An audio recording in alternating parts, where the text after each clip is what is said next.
Hello, aspiring podcasters. Welcome to Tools of the Podcast Trade podcast. In today's video, I interview Vinnie Potestivo, CEO of VPO Talent and also the founder of ihaveapodcast.com. In this video, you'll learn about ways to get your podcast recognized for awards. So if you learned something from this interview, please leave me a comment below. Also, please subscribe and don't forget to ring that notification bell so you'll know when I upload a new video. Thank you.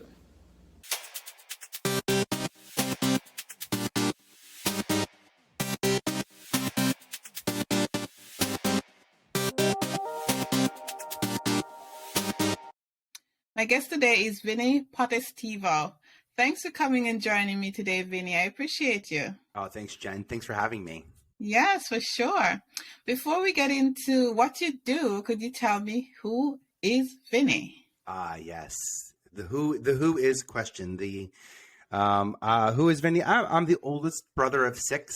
I know I start with my siblings because all things to me come back to my relationships with them, how we learn to make things work as siblings amongst each other. I think I learned a lot of lessons that I pull into my professional and personal life from those days. So the oldest of 6, I'm a New Yorker. I'm born and raised in Staten Island, and I'm currently in Brooklyn. I've been in TV a long time. I got into MTV through Times Square, being a New Yorker in the late 90s, and I got to help people develop their talents. I was in talent development, something in the late 90s that MTV created to help empower celebrities to own their brand, which turned into real people owning their brand, which turned into real brands doing amazing things in life. And we'll talk about that, but just helping people, be successful in their creative endeavors. And I was so lucky to be at MTV when I was. I saw so many people that are power players today start their careers when I did. And I was in the room and I saw so many talent brands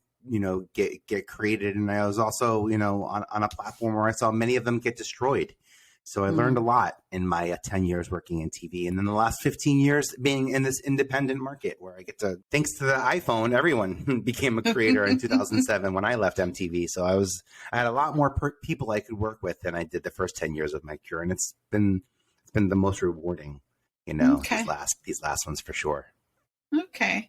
And thank you. I always like to ask that question because it builds connection with listeners, right? Yeah. Yeah. I heard a fact that it's actually the most boring. It's like the most mundane, the least impressive fact about you is generally the one fact that's going to be the thing that pushes somebody over or that makes them have a stronger connection with you. It's not, the fact that I have a degree. It's the fact that we both studied at the same place. So we both might have the same type of degree versus any of those gains. So yeah, I appreciate the opportunity to set the tone here. I like that.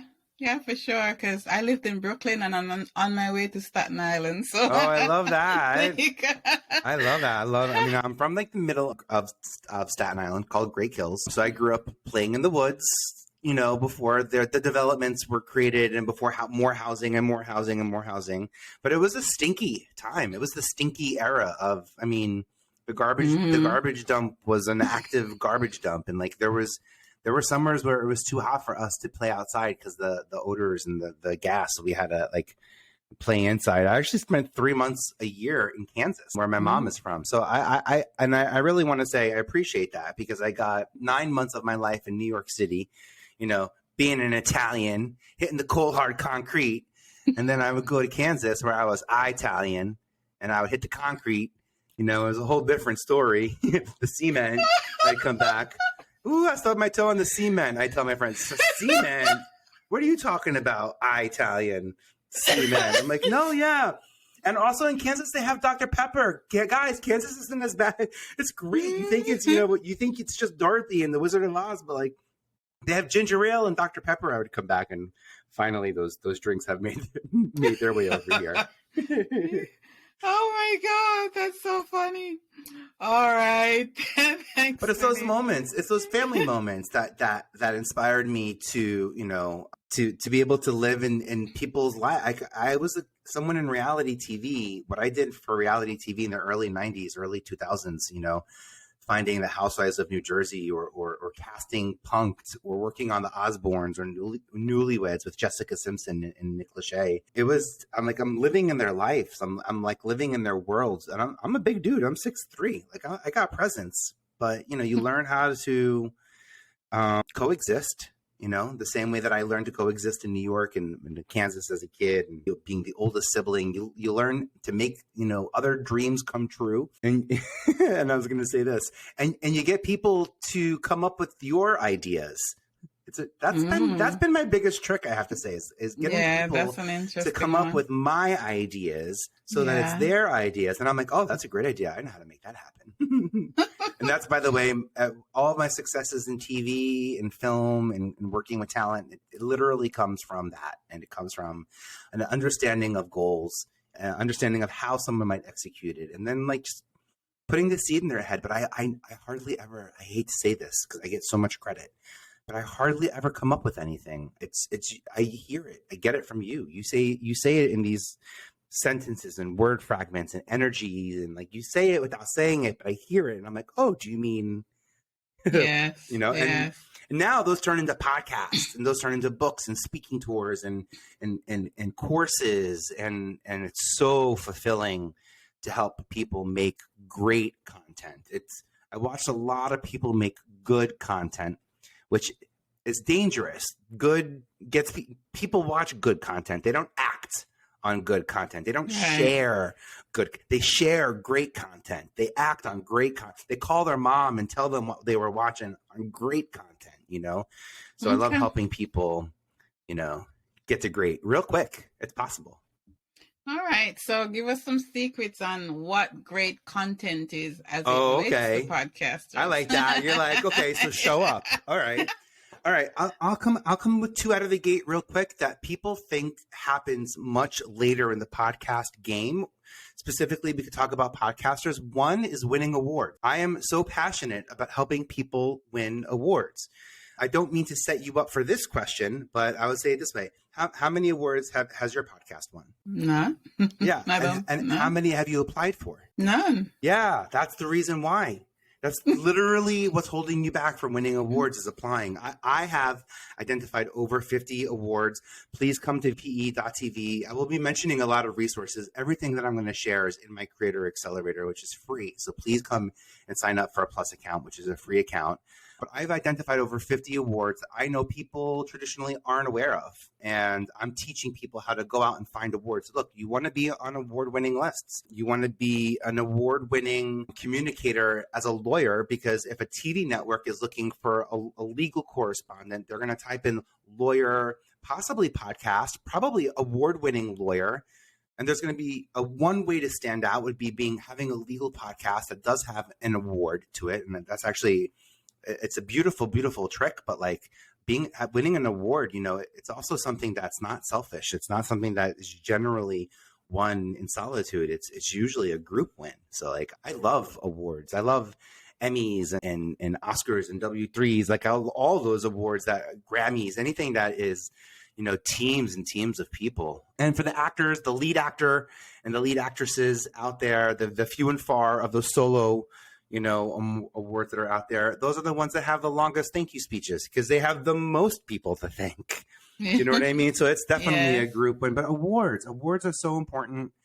You don't realize, the power in winning an award, the power in the press around that, the power and the prestige of winning an award, being able to come back a year later, now being part of something that will hopefully and continue to grow. So some awards cost, a couple of $100 to apply for. Some of them you have to be in the academy. For example, for the Emmys, you have to pay to be in the academy, and then you pay for the award as well. But come to vpe.tv and I'll walk you through that. Awards are important. Awards are a great way to say that you're making content that matters. And here's social proof.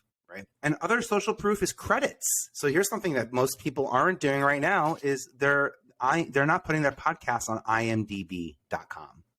So IMDb is owned by Amazon, the Internet Movie Database, and it's widely known for searching for cast and crew from all of your favorite films and all of your favorite TV shows, even reality shows or unscripted shows or scripted movies, whatever. But up until recently, those TV shows and films were the only content types that were on IMDb. Now that we can upload podcasts to IMDb, that means that not only does Jennifer Francis have an executive producer title now and probably a director or a writer or an editor credit, but also a host credit as yourself. You also get to give credit to all the other awesome people, creatives who work with you on this, whether they are copywriters or graphic designers. I don't know where that information goes for me other than straight to IMDb. Also, if you're creating something, I'm a firm believer in creating production companies. I think all creators who are creating content on a professional level should consider having some type of production company. That could be an LLC that you're operating out of, but those LLCs, those production companies, that's how you do licensing deals. That's how the amplification starts to work on a network level, on a production company level, as opposed to just, on a content level. And you do not need to have a paid account on IMDb to be able to have your name listed on podcasts that you've already appeared on. And the coolest thing is that all your guests get to be listed as guests. So if you go to my IMDb page, so say you were looking up Punked, I don't know, and you go to Punked and you see that I worked on Punked. So now you go to my IMDb page and then you scroll down to see what podcasts I've been on, and you'll see that I've been on this podcast, Tools of the Podcast Trade. And you clearly would be able to find Tools of the Podcast Trade from my IMDb page. And I'll say it this way, I'm on IMDb. My first guest was Mandy Moore, someone that I got to start my career with. So this is, the week. Unfortunately, I hate to sort of put a timestamp to recordings, but we're literally about to watch the very, very final episode of This Is Us Tonight. The world is going to be a changed place, I hope, after this episode is out. But for the people who are going to go to IMDb and search for Mandy Moore, when they go down to her page, they'll see I Have a Podcast, which is the name of my podcast. My podcast name is I Have a Podcast. And that's just a great way for discoverability. And I think that's two things, credits and awards that kind of fall in celebrity brand building that people might, roll their eyes at or might not understand the importance of it. And then here's the third one, and this is the free one. It's your red carpet moment. And like you could do it in sweats and a t-shirt now. You wear whatever you want actually. But have a red carpet moment. Red carpet moments is this idea that press is aware that celebrity are going to be accessible on a red carpet to an event. So the press, the media outlets are aware and have an understanding that somebody is going to be at a place and time live. And I can depend on them being at that place and time live. So I'm going to go back to my team, get all the questions that I need answered for my broadcast that night. I'm going to bring them to the carpet because I don't know, it's the anniversary of some boy band, and that boy bander is going to be at that carpet. So we want to make sure we get to it. So the idea of these red carpet moments is really important for celebrities, because that's how they are able to connect with the public press, not the social, media that they have control over, but the public. And we can do that. No one's going to care if we're going to the Olive Garden or maybe to the opening of but we can do that with Clubhouse. We can set up a 4:00 weekly meeting. I have a 4 p.m. Eastern standing room on Thursdays on LinkedIn Live audio. So anyone who ever wants to talk, just chit chat, no video, no expectations of video or anything. Just chat. You don't even have to have anything other than LinkedIn to be able to connect with me during LinkedIn Audio Live. It all happens within LinkedIn now. And I offer that as an opportunity for people to find me. And I broadcast that out there because that's never going to change. And I'm never going to, as long as I can, be responsible to be there. I want to be. I get so much. That's the thing. These residencies, Celine Dion, Britney Spears, all the big celebrities having these residencies in Las Vegas. And they have to perform every night. It almost sounds like exhausting. But what if you get energy? Because it's so organized and it's so repetitive, and your expectations are met because you're creating those expectations week after week. What if you actually can pull energy from it as opposed to give it energy? And for me, that's what having a red carpet moment for me, on LinkedIn has turned into something that I look forward to having a complete thought by Thursdays, and then challenging ones, opening up my point of view and my perspective. And I know that Wow. happens on Thursdays. Tuesdays and Thursdays, Yeah. those are my big days. Wow, thank you for sharing. That's a lot. That's a treasure trove of information. As John Lee Dumas would say, you're just dropping those fire bombs. That's it, man. I love that man. He's a smart guy. He's created what a wonderful and forgiving culture just to be human and to be a podcaster and to be average. And everyone's like, yo, you're not average. I go, yeah, I am. I'm exceptionally average, by the way. Don't get me wrong. But I'm average. Like what makes me special is you. You know what I mean? And I understand that. You know, how do I build a bigger audience? I don't. You do. You build me a bigger audience by connecting and having these relationships. And podcasts let that happen. And people like John Lee Dumas, who are just like, they just show up as so transparent, as like, I don't know. I just come from TV, and everything used to have to be so fine polished and over the top, and it was like the loudest voice wins. And that's not, I'm glad that us podcasters are taking back the mic. And that's, I think, why I'm here doing stuff, myself now behind the microphone and being in front of camera for the first time ever in 25 years because of the space that we're creating now. Yes. I'm about to go host Miss New York and Miss Teen New York. And I would have never done that 15 years ago or 20 years ago. I would have been like two in my head about being a host or being a presenter. But meanwhile, I'm just like, I'm the last person on stage that people are going to be worried about. I couldn't be happier. Yeah. It's amazing that podcast has done for some of us what the internet's done for almost all of us. Yeah. Is that it's kind of leveled the playing field, because once you become a podcast host, if you take it really seriously, you become somebody, right? Yeah, absolutely. Yeah. I mean, right. Like, so, every group sort of needs a leader, and every leader needs a group. And I think podcasting allows us to find each other and share groups and share leadership roles. It doesn't feel like having a podcast. I should watch how I say this. I'm going to say, I don't feel like I have to know everything, because I don't pretend like I do. And I try to be demonstrable about my success through awards and through my track record, but also show that, like, I got paid to make mistakes. Like, literally, I'm not telling people to go out and make mistakes if you're not getting paid to make mistakes. And I'm not telling people that they can make the same mistakes that I used to be able to make 20 years ago at the network level. That those mistakes can't happen anymore. Hundreds of thousands of dollars of a show, and that's going to air. But I come from a time in TV where that didn't happen all the time. Things got canned very last minute. But when you're serving pop culture versus creating pop culture, that's different. And I like the podcast space isn't as much about pop culture as it is about culture. And that's a big difference in how we're able to show up, what we're able to talk about, and how we're able to distribute those conversations. Okay. All right. All right. Thank you. I didn't expect this much excitement from you. And I don't mean that in a bad way. I mean that, because we talk about we had to post on social and we had to do this and that.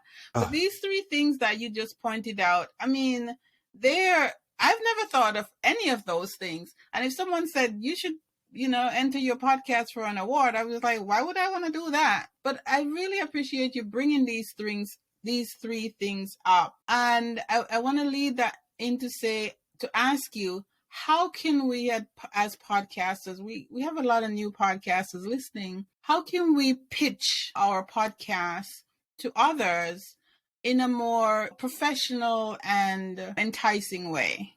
Oh, I love that. Right, what's the goal for pitching? For us to be like as guests, or? So no, we're going to move beyond that, because we want to be recognized, right? Mm-hmm. We want to be, you mentioned a couple of platforms that you could use to put yourself out there, so to speak, beyond the hosting platform. Now, how can we pitch to say, I have a podcast, this is what I do, and we want to stand out from the crowd. We just don't want to be one of everybody. I love that. I don't know. I can't tell if you're setting me up because you know the answer to this. Okay, because you're setting me up brilliantly for this. So I took my podcast that's called I Have a Podcast, and I turned it into ihaveapodcast.com, which is a platform for independent podcasters to get discovered. And if you go to ihaveapodcast.com/interview, what I do is I allow independent podcasters to give me information about them in the form of a form that I then turn around and create a featured article about them. I put their name in it so it gets into H1 heading. It's a Google News verified source. So this is like a heavy weight that I'm able to sort of go ahead and get you out there. There are a lot of platforms that are specifically geared toward the independent podcaster. Good Pods is one of my favorite. I don't know where you tell people to listen to podcasts. Good Pods is the same as Apple Podcasts and Google and Spotify. It's a player, but it's also a social media platform. So people who listen to my podcast through Good Pods have the ability to reach out to me on Good Pods, and I have the ability to reach out to anybody who listens to my podcast. So I can see who listens to my podcast without them having to reach out to me, and I can say, "Hey, I saw you listen to my podcast. I'd love to know your thoughts on it." And we're able to share information in a way that no platform has let me do. I'm able to create playlists. Also, it's a smaller playing field. So I'm going to tell you this is a big growth secret. Run to Good Pods. By the way, vpe.tv/goodpods. Run to Good Pods and become part of this community, especially if you're looking to be in the top 100 or the top 50 or in the top percentile of your category, and you're not. I'm like number 1 in careers, number 1 in TV and film. I've hit the top 5 independent podcasts of all independent podcasts a couple of times.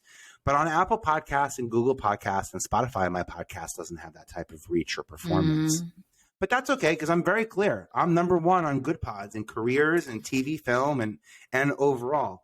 So on my sponsorship deck, I'm able to say I'm number 1. I say just that. I'm number 1 here on Good Pods. So Good Pods is specifically for independent podcasters. Yeah. And I think that sponsors are looking just for people to stand out. They're not looking for the most popular. They're not looking for the person who says this, that.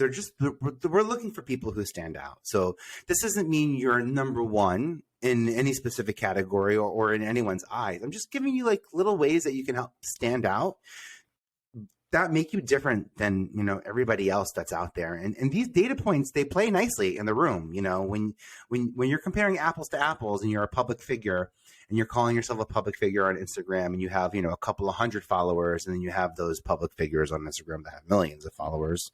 It looks like, you're a public figure with a couple hundred versus, it's in the message, versus being in a different category, perhaps. So I also am really enjoying being a guest. So I'm using Podmatch to connect with podcasters. I love what Podmatch is doing. I love that if we're connected through Podmatch, the podcaster who's hosting the podcast gets paid, I think, just about $20 per podcast. So I'm happy whenever anyone wants to talk to me. I'm like, book me through a podcast and get the $20, like, and put it towards social media or something that we can do, or a mic, or I don't know, whatever it is that we obsess over with our podcast. There's so many things, and then what I do is I ask, because I think that podcast growth, the guest strategy is sort of compromised. The idea that like this podcast will grow because I'm the guest, and maybe my people who know me and my following or fans, whatever, will find a promotional item or something like that says, go to this podcast and go listen to Jennifer interview Vinnie, Tools of the Podcast Trade. And I think that that's like a tough ask for people who just don't know anything, who barely know me, let alone know all those other steps. And I thought to myself, well, I think it would be cool if maybe what I could do is I could ask Jen if after she's done airing this episode, maybe I can have the file, and then I can do like a follow Friday or a feature Friday on my podcast. I have a podcast, and what I'll do is tell people what was exciting or fun about this specific interview. Like I'll give it a quick little 1 minute intro in the beginning, and I'll say, and you've probably heard this story before because you've been listening to me here on my podcast. But if you know anything about me, the characters don't change, and the facts don't change. But sometimes the story does, depending on who's asking the questions. And I like letting my audience hear different versions of my stories, whether they're really painful, I laugh because it's a defense mechanism, but whether they're painful and traumatic and I'm opening up and I'm like sort of going there, and I appreciate going there sometimes. I like a good emotional workout. Don't get me wrong. I don't expect it always on podcasts. It surprises me when I show up and then when I talk about the things that I feel like I've already worked through, but clearly I haven't. And then what I'll do is, my audience will get to know you as like a story curator, as like someone who says, "Oh, I heard this story from Vinnie 100 times. Oh, the Beyonce story again. Here he goes, Mandy Moore talking about the same things again." But no one ever followed up with the question, that you asked. No one created the energy for, a piece, a detail, or a part of the story to come out the way that you did. And I feel like that gives you more of an opportunity to impress my audience. And what I wanted to do on I Have a Podcast is I called it I Have a Podcast because people say it. Like they say, "Oh yeah, hi, yeah, I have a podcast." I'm like, by the way, there's a little bit of like, I unfortunately, I grew up in Al-Anon and Alateen because of my parents' addiction. So I know when someone says, "Hi, my name is Vinnie, I have a podcast," like I know I can relate to that person. I know, it's different than a creator. Creators, you just make Instagram posts, but podcasters record it, edit it. We really there's like a craft to it. We really treat it. It's different than just a post. Go out a little post, do well, try to get some likes, little post. No, with this podcast, we're really mindful about time, energy, and content. So all those tricks just to help you stand out. And those are the little things that you can do in the very beginning part of your career that help you stand out. Those red carpet moments, those get your credits, and by the way, if you go to audiolinked.com, there's like a step-by-step process that I've put up there. Audiolinked, linked.com is a step-by-step process on how to upload your podcast to IMDb. So my friend Ben Courier actually is the one who put it together, and he has a brilliant podcast called the Failure Guy Podcast. And he pointed out that I knew this strategy, but I had failed to put my own podcast up there. And he's like, "Oh, we got to do this together." And just it's remarkable what IMDb, tells Amazon, tells Google. It shows up very, very quickly in your Google image search, in your Google search. It's wonderful. Wow, that's awesome. That's pretty good information. Thank you. And we'll put all these links in the show notes as usual. So, yeah. So what is Vinnie grateful for today? Oh, gosh, your time. The audience that you've pulled together to have this conversation. This is my favorite conversation, specifically talking about new podcasts, whether you're a veteran creator, a brand new creator, identify as a celebrity, identify as an OG celebrity, or as a new G celebrity. I don't even know what a 5K, 5G celebrity, whatever I don't know what. The idea that podcasting is new to everybody across the board, and it's new to businesses, it's new to platforms. There's going to be so much growth. There is nothing out there as a creator that you have as much intellectual ownership over as your intellectual property, as much you have ownership over your intellectual property as you do a podcast. And they're quickly getting turned into books and TV shows and films and songs and NFT. Yeah. Like there's just it's Play-Doh. It's literally Play-Doh. So I'm so passionate and grateful that you have an audience that cares about the craft of podcasts and that they want to see it be successful. It's one thing to put your message out there and hope people find you and hope people connect with you through your message and that's different than what I'm saying, which is like, I really hope your message connects with people. And these are little things that I know you can do to help that connection be stronger. Yeah. Very useful.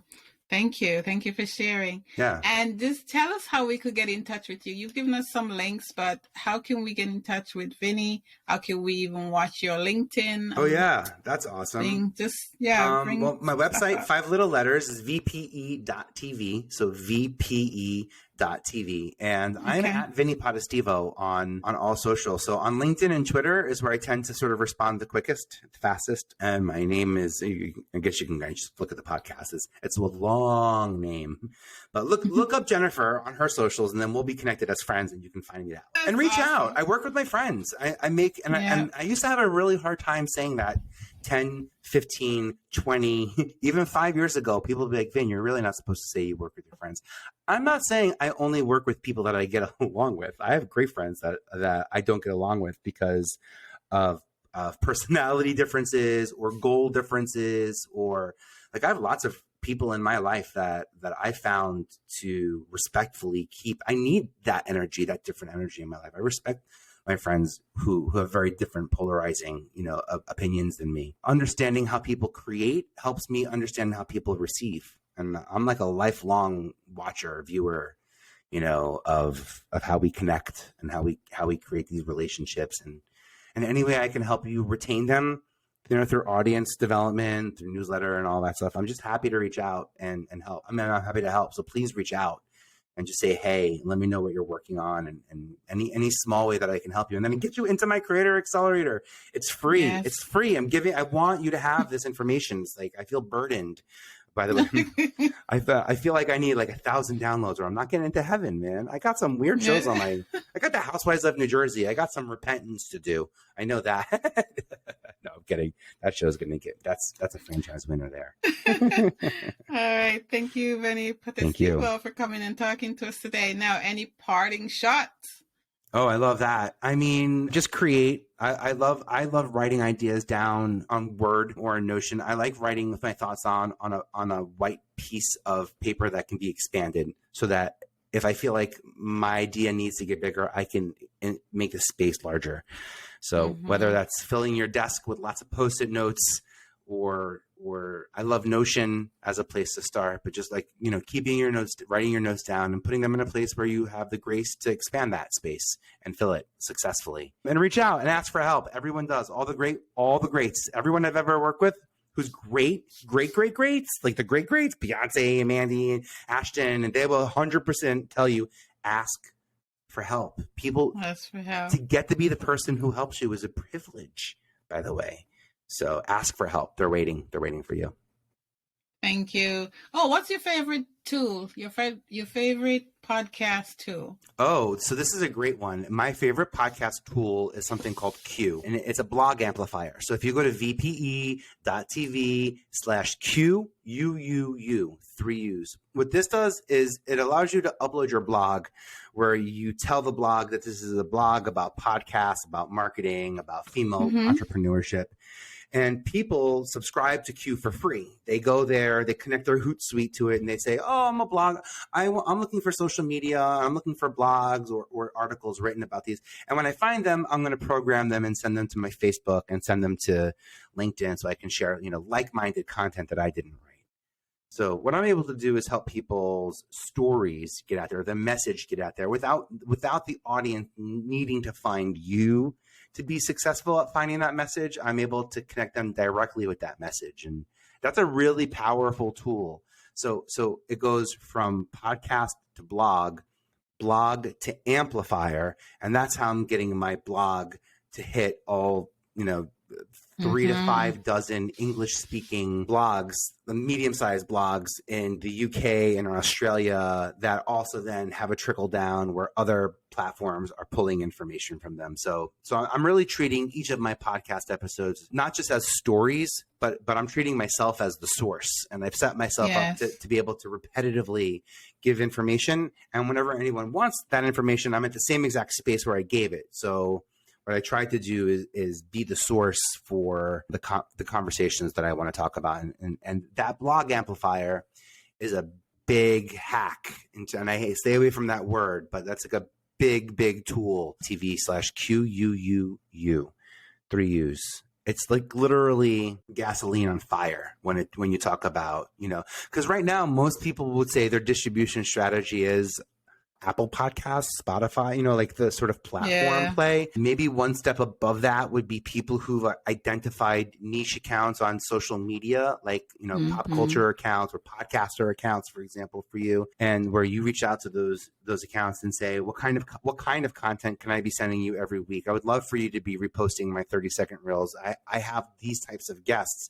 What kind of questions can I ask them for you so that I can make your job easier? And then you ultimately can support my content because I'm giving you what you want for your audience. Having that sort of second rung of social distribution it takes a little bit of manpower, And it's about relationships. The cool thing about that is like there's those meme gods out there that have like, 20 meme accounts in a niche. So like you find one, you're going to find quickly a dozen people who are interconnected in that and of those accounts. But that social distribution, that extra, that's a layer of social proof that, that you're not getting if you're only posting it on your Instagram account, but if you're getting it on some account that has 100,000 posts about creative hacks for podcasters, then suddenly there's a lot of social proof that comes along. Yes. Now, I'm not saying rush to, there are versions of that get paid. And I know that that's like a whole business model. So I would say this, pay for it once to get in, and then try to get that relationship tight. But if they're going to say if you pay them once, they're expecting you to pay them again. So for me, I try to find those relationships where I stand out, and you can lead with guests, you can lead with content, topics, anything that really helps them serve them, and that helps. But TV Q, that's a good one, man. Q. Also, you said, how do you stand out? If you want to get on Apple, so you know how Apple has featured podcasts every week. There's featured podcasts. If you'd like to apply and submit your podcast to be considered to be featured on Apple Podcast, if you go to vpe.tv/Apple promo. So Apple promo is the as the code that will take you to Apple's Airtable, where they allow you to input the information. Okay, well, that's a good one. Thank you. I'm and glad all I these didn't links miss available. That question. Yeah, it's a great question. And all these links available at my accelerator. So please come to vpe.tv/hub, or just come to my website and you'll see it right there, and sign up now. A membership is free. And with that actually comes a Tuesdays at 4. I have like a private VIP sort of session that I'm opening up to everybody who signs up for Plus now. So I'm excited to build this tribe and like put some structure to it so we can win awards together. That's the coolest part. I love that part. Yeah, that's really cool. It's when they say your name on stage. It's like the best feeling. And I got a last name, man. You got to practice my last name. So it happens. It happens. And if I can make it happen for somebody, and I know I can make it happen for somebody, so I feel called to do it. But I can't want it more than you can. And anybody who's looking for help, I'm very happy to help them with. Yes, thank you. And thank you very much for coming and talking to me today, and being so open and generous with your time.